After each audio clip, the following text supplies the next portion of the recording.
पनवेल, नवी मुंबई, रायगड परिसरातील बातम्या पाहण्यासाठी आमच्या मी साक्षीदार या यूट्यूब चॅनलला सबस्क्राईब करा. 5.40 लाखांच्या अंमली पदार्थांसह 4 जणांना पोलिसांनी ताब्यात घेतले. नवी मुंबई पोलिसांकडून नशामुक्त अभियानाअंतर्गत अंमली पदार्थांचा व्यवसाय करणाऱ्यांविरोधात धडक कारवाई करण्याचे आदेश पोलीस आयुक्त यांनी दिले. पोलिसांच्या या नशामुक्त अभियानाची भीती न बाळगता अंमली पदार्थांचे सेवन करून त्याबाबतचा तयार केलेला रील, व्हिडिओ इंस्टाग्राम, सोशल मीडियावर व्हायरल करणे 4 जणांना चांगलेच भोवले आहे. पोलिसांनी या 4 जणांना ताब्यात घेतले.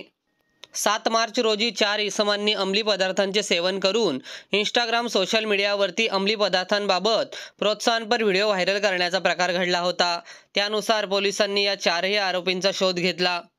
पंचशील नगर, बेलापूर येथे अंमली पदार्थांची विक्री करण्यासाठी आरोपी येणार असल्याची माहिती मिळाल्याने पोलिसांच्या पथकाने संतोष कांबळे, सलमान दौला, सनी कांबळे आणि अल्पवयीन मुलगा अशा बेलापूर येथे राहणाऱ्या 4 आरोपींना ताब्यात घेतले.